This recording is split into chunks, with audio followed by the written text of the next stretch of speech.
Monday, Star Trek: The Next Generation says so long to TV next week, but it's a little different from the usual swan song. It's certainly very different. Other shows certainly have rabid fans, but those who are versed in the ways of Gene Roddenberry seem to operate on a nearly spiritual plane, somewhere beyond television. Star Trek has given them such passion, and a few of them careers.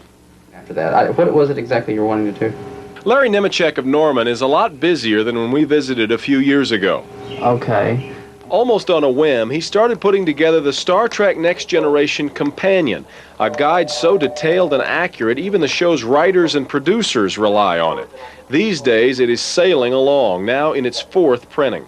And I'm doing, magazine articles for some of the magazines. I've got all these interviews and other outlets for them, and starting to get out into the convention circuit, which is weird, from being a fan and organizing them to going out and being invited. And that's what it takes to help feed the chronic hunger for information of Trek fans, and the finale may give it all another push. To boldly go where no one has gone before. Even with the show going off the air, Larry Nemecek will be fine. More books, more articles, and as he mentioned, more conventions. When I'm not Klingoning like this, I'm an Oklahoma City police officer. Every weekend, somewhere, this scene is being played out. People who remind us that the word fan comes from the word fanatic. We're trying to create that future now. We see the vision that Gene Roddenberry saw. Let's make sure. They seldom mention the acting in Star Trek, or the special effects, or really even the characters. No, it's the philosophy, the idea of a workable tomorrow. It's more a life that people have found than just something more than just being a fan, because you've got to look in the broader spectrum. Star Trek is an idea. It's not people. It's an idea and a hopeful, futuristic way of life. Geez, what is this world coming to? Sometimes you need a little fantasy to look in there and go, well, maybe we'll survive, And these members of Starfleet, the International Fan Club, seem unmoved by the fact that the Next Generation is leaving.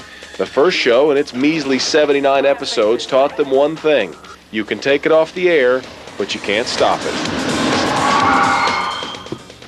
You might be amazed to find out how much Star Trek there is in Oklahoma. Certainly some of it you have not heard of unless you're involved. For instance, Klingon fans are trying to compile the Klingon language via computer from all over the country, and it's all being assembled right here at a CD-ROM business in town called Ellis Enterprises. And how about this? At OU, there is now a class being taught called Star Trek and Star Wars as Mass Communication Media Metaphors. Wow, The I had title's no actually idea. longer than that, but that'll do for us.